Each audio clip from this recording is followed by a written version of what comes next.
Allegiance and the invocation. Please post colors.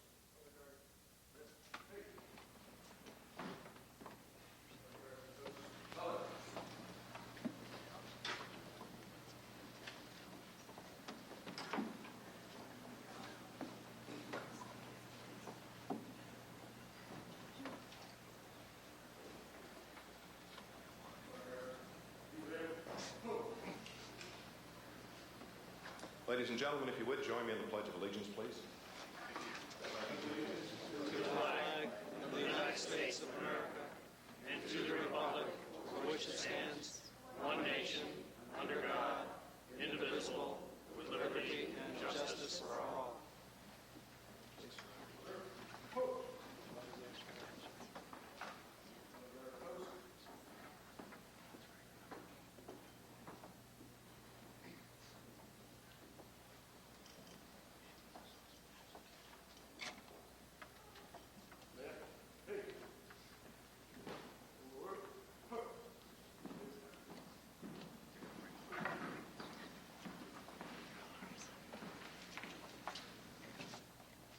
If you will please be seated.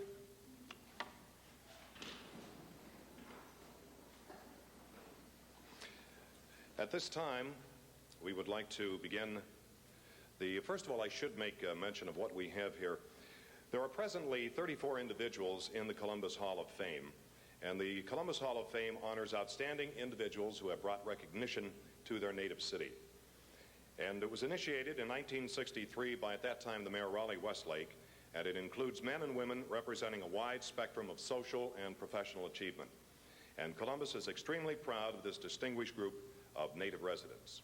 In order of their induction, starting in 1963, Howard Thurston, a magician, George Wesley Bellows, a painter, Elsie Bierbauer Janis, a writer and actress, Hank Gowdy, baseball player and coach, Eddie Rickenbacker, a World War II pilot, Warner Baxter, an actor, James Thurber, the writer, artist, cartoonist, Charles Chick Harley, football player, Curtis LeMay, the Air Force Chief of Staff and also a four-star general, Mary Catherine Campbell Townley, Miss America 1922 and 23, Jack Cannon, football player, Bill Willis, football player, youth activist, Howard Hopalong Cassidy, football player, Nancy Wilson, singer, Jack Nicklaus, golfer, Laura Lee Schaefer, Miss America 1972, Archie Griffin, football player, Woody Hayes, football coach, Susan Yvonne Perkins, Miss America 1972, Dr. Nimrod Allen, integration activist, John W. Bricker,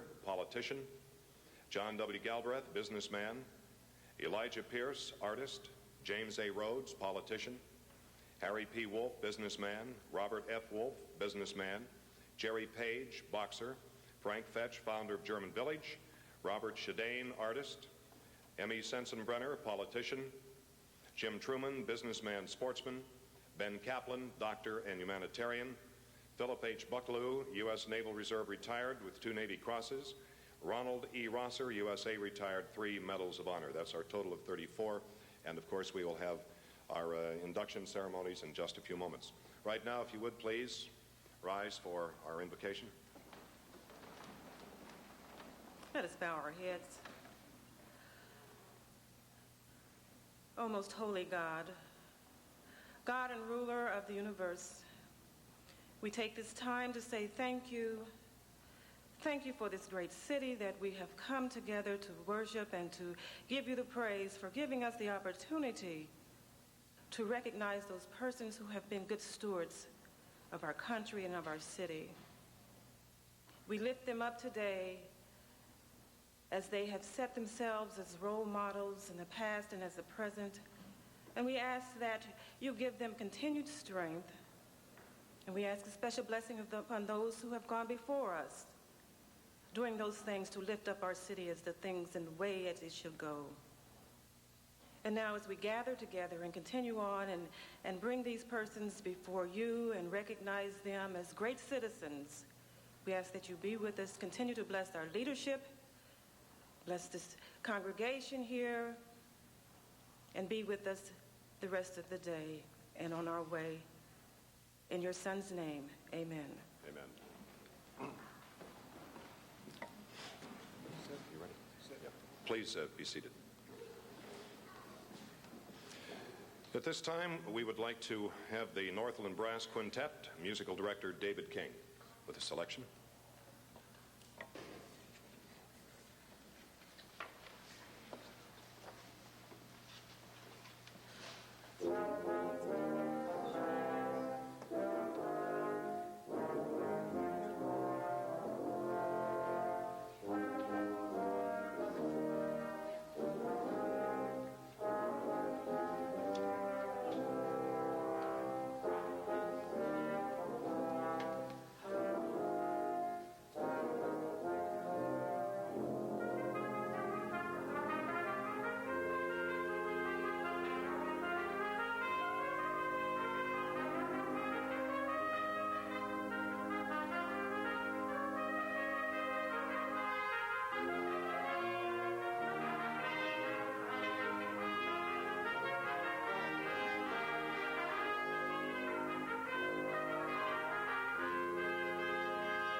This time, ladies and gentlemen, would like to introduce to you the Mayor of the City of Columbus, Dana G. Reinhardt. Mayor?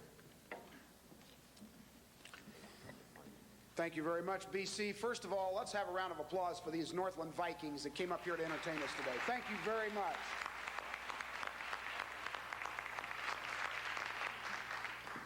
Well, welcome, ladies and gentlemen, first of all, to City Council chambers. For those of you who have not had the opportunity to be here before, this is where your laws are made.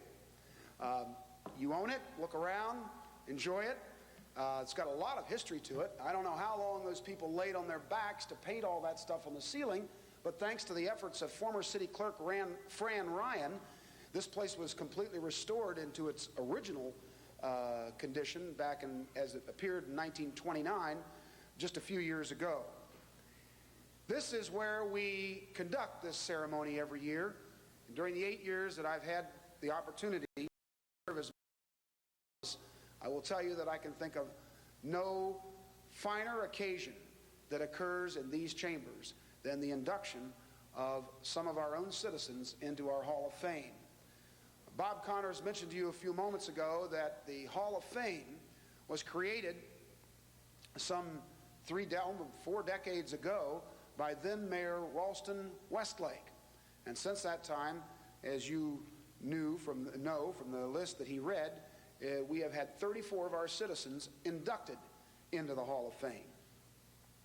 The ceremony is significant also today because this represents the official opening of the Columbus Day activities. Again, historically, lasting throughout a weekend, concluding with a holiday the following Monday. That's not the way it's going to be this year. As you all know, the 1992 celebration is about 5 leap years beyond what we have done in the past.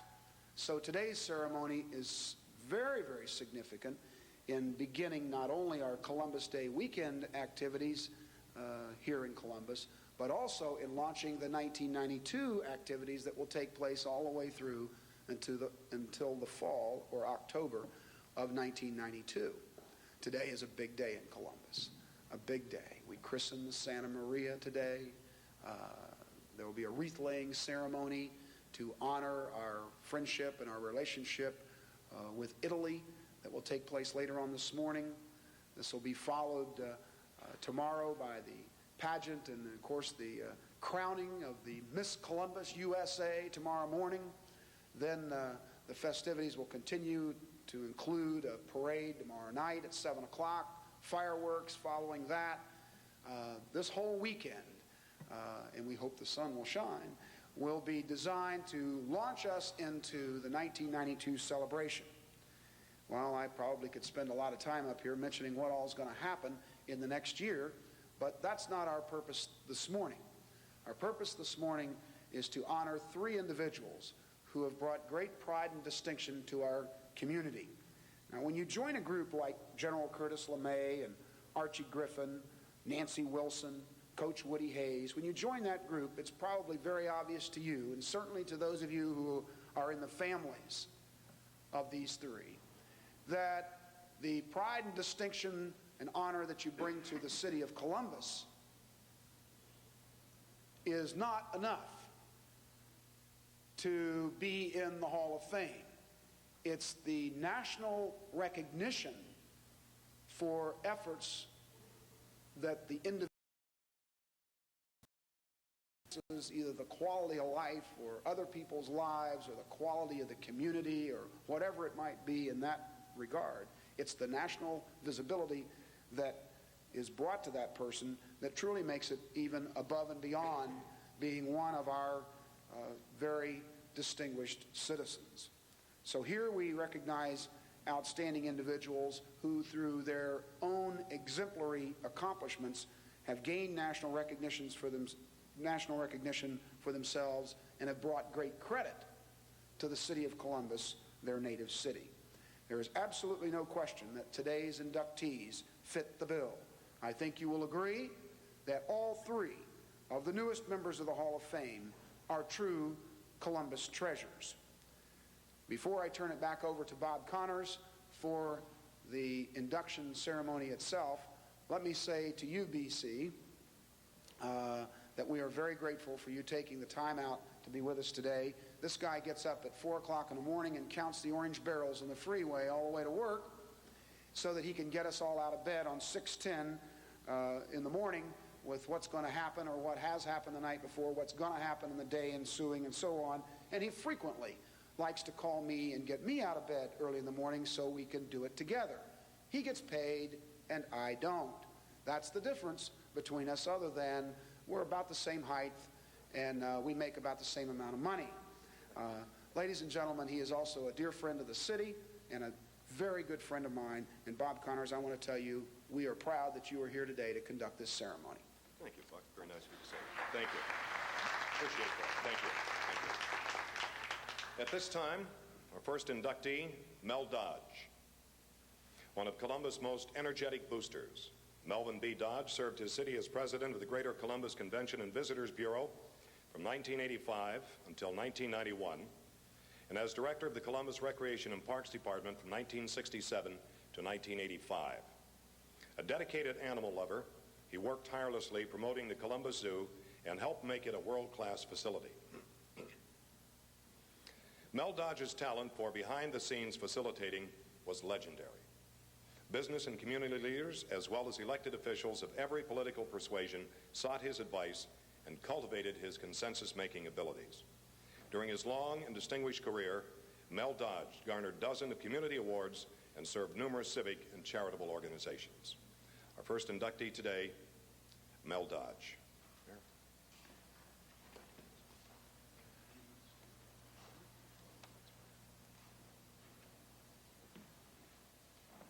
Before we do this, ladies and gentlemen, let me explain what this is.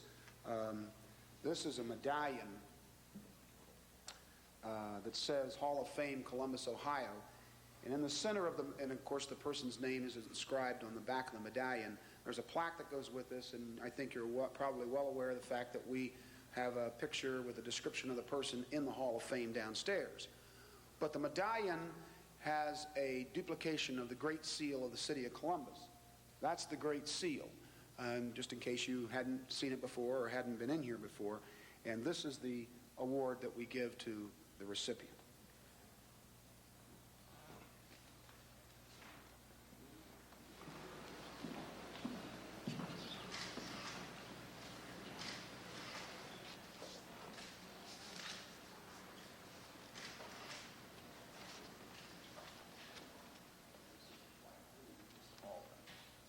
Bob. This says Melvin B. Dodge.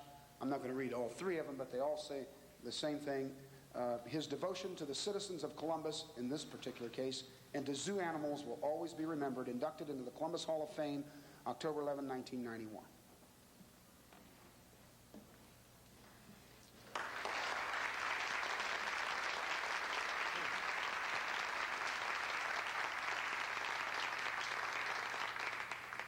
Of all the years I knew Mel, and the mayor and I were just talking how Sheba is tremendously representative of the best of Mel Dodge.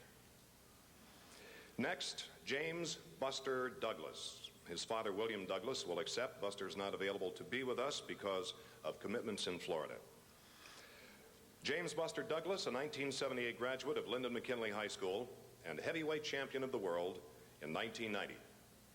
James Buster Douglas brought honor and accolades to his hometown of Columbus, Ohio with his long shot upset of then unbeaten Mike Tyson. Douglas' victory is all the more remarkable because he was able to overcome personal difficulties such as the death of his mother just 3 weeks before the fight, and he persevered in the triumph. James Buster Douglas began boxing at age 10, winning local Golden Gloves and Ohio State Fair Championship awards as a teenager. His first professional fight at the age of 21 was in 1981. Our second inductee, James Buster Douglas, his father, William Douglas, will accept.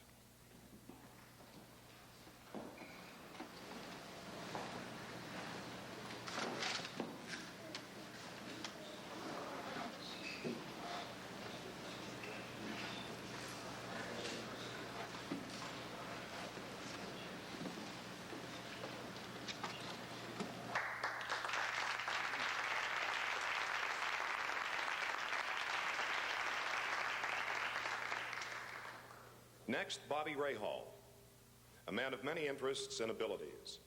Bobby Rahal started his first race, a novice event in Canada, at the age of 17. A string of impressive race car victories has since been highlighted by his 1986 Indianapolis 500 win. Bobby Rahal not only races cars, he operates several auto dealerships throughout Ohio as an advisor and consultant to Bobby Rahal's track time driving schools.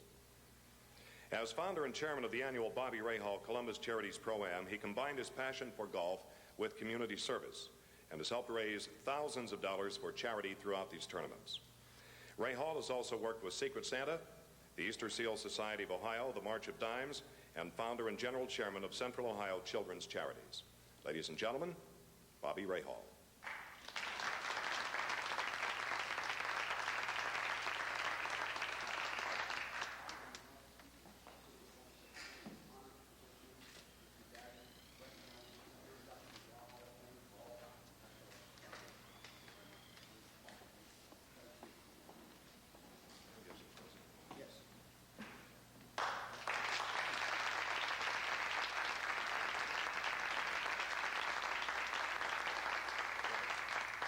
Mayor Reinhardt has some closing comments for us.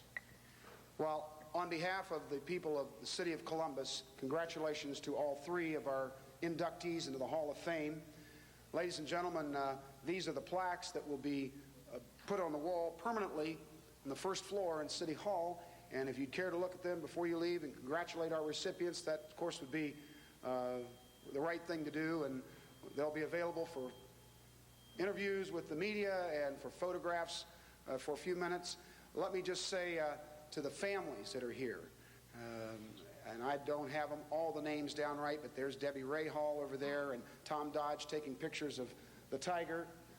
Congratulations to all the families for being here and for being the support that you have been for our inductees. We're extremely proud of you, and we know that they would not be in the Hall of Fame today if it were not for the great family support that you have provided. For those of you who guessed, he is, this one happens to be, she is 2 years old, so she's in the terrible twos. Five months? That's 2 years old tiger time. What that means is this: we have little children here, and I want to caution you, please, we're liable, right, Jerry? Jerry Bourne is our administrator at the zoo, is here today. We're liable, so please don't walk your youngster up and get him or her clawed by the tiger, but you are welcome to go up and have a quick picture or pet it real quick. But this tiger's here obviously because Mel Dodge's devotion to animals is world-renowned as well as renowned here in City Hall. So, thank you all for being here. Again, congratulations to our recipients. This ceremony is concluded.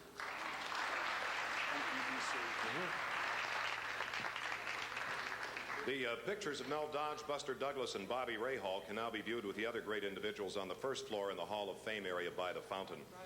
Refreshments have been provided by Kroger's Catering. I hope you can join us. And if the honor guard is still with us, could we please have them retire the colors?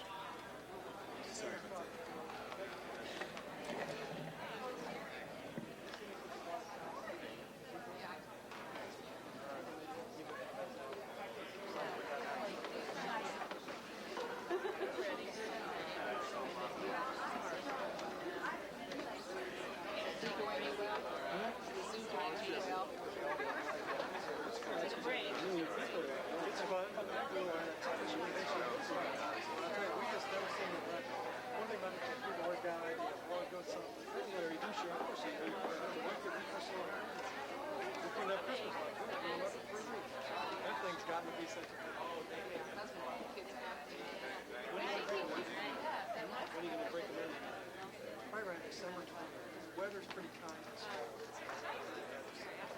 We got to come up with something. That's big stuff. Things going well with you guys? I always start driving this week. Who else was I talking to that said, you guys are so start driving. See you.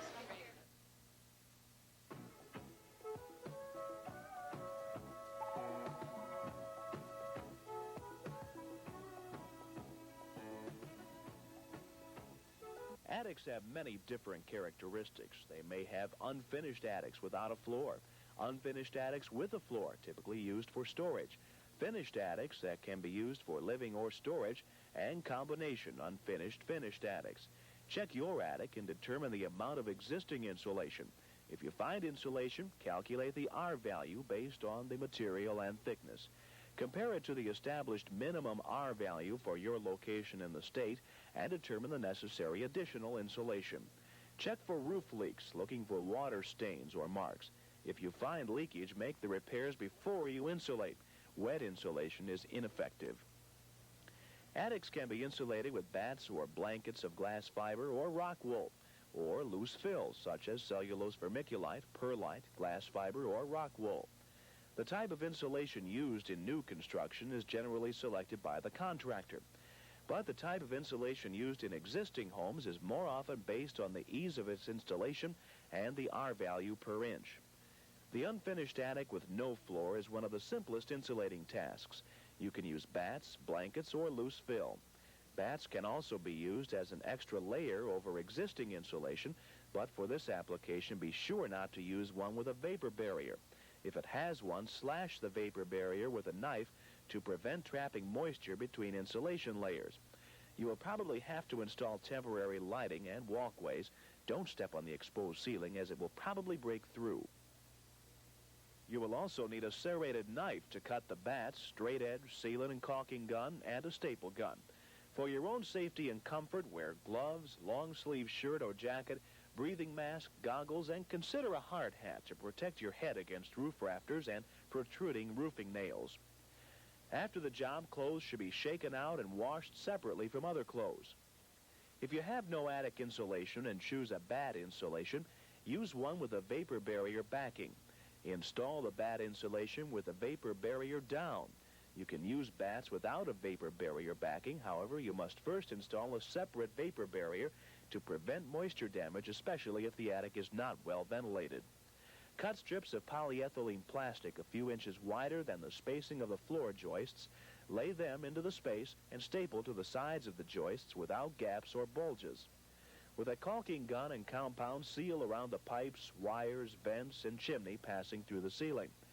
Unwrap one package of insulation at a time. Start at the eaves on one side of the attic, pushing the bats vapor barrier side down, just far enough in between to cover the top plate. Don't jam the bats tightly against the eaves, as that would block the flow of air through the attic space. Fill several rows at a time while working toward the attic center. Work the opposite sides, and when the bats meet, compress their ends to butt tightly together. When cutting is necessary, set the bat on scrap plywood or boards. Compress the bat and cut along the straight edge with a sharp serrated knife. Cut to fit around pipes and other protruding objects. Compress to slide under wires. Bat ends should be cut to butt into cross braces. Separate layers to slide between the braces. If there are any light fixtures or exhaust fans protruding through the ceiling, keep insulation at least 3 inches away from them. Insulation would trap the heat the fixtures produce and possibly cause a fire. If a chimney passes through the attic, the space between it and any framing should be filled with fireproof insulation. If you're insulating to a higher R value and intend to add a second layer, place it crosswise to the first layer and use bats or blankets without a vapor barrier, or be sure to slice the vapor barrier with a knife. If you choose to pour in loose fill insulation between the joists, use a board or garden rake to level it, but be sure to install a polyethylene plastic vapor barrier in attics with inadequate ventilation.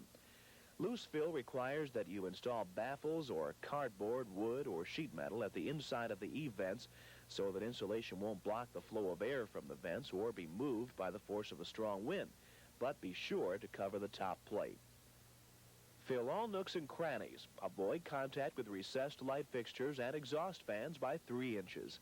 The space between the chimney and the wood framing should be filled by non-combustible material, preferably unfaced bats. To insulate your unfinished attic with permanent flooring installed is a more complicated task. You can have a contractor blow in insulation between the attic flooring and the ceiling below, or install bats between the rafters, collar beams, and studs on the end walls. If you're installing additional insulation between the collar beams, rafters, and end walls, cut the old insulation loose where it has been stapled. Push it towards the back of the cavities, but allow for the air space. Slash the old vapor barrier and lay the new insulation over it, stapling it in place. To insulate your finished attic, you have 2 options. Have a contractor blow insulation into the ceiling, sloping rafters, outer attic floors, and install bats in the knee walls, or do the job yourself. The insulation job really isn't any different or complicated than working in an unfinished attic, except for the difficulty of entering the places to insulate. In the areas that you can get into, insulate and install vapor barriers utilizing the same techniques as in an unfinished attic. Inaccessible areas will require that you cut through the wallboard. After insulating, you can replace the wallboard permanently or install an access door. There is little doubt that insulating the attic is an important energy-saving activity, but insulating without giving proper attention to adequate ventilation can create serious moisture problems. Unfortunately, there is no single formula for dealing with all house shapes and sizes. However, the information given throughout this presentation should serve as a guide in your specific application. This energy conservation presentation was part of a how-to series. The energy conservation options which are effective for your home depend upon the present conditions of your home. You can find out which conservation options are appropriate for your home free by completing the Home Energy Survey Questionnaire. The forms are available from the Cooperative Extension Services Office. Filling out the questionnaire takes only a few minutes, and after returning the form, you will receive a computerized analysis of the cost-effectiveness of several weatherization options.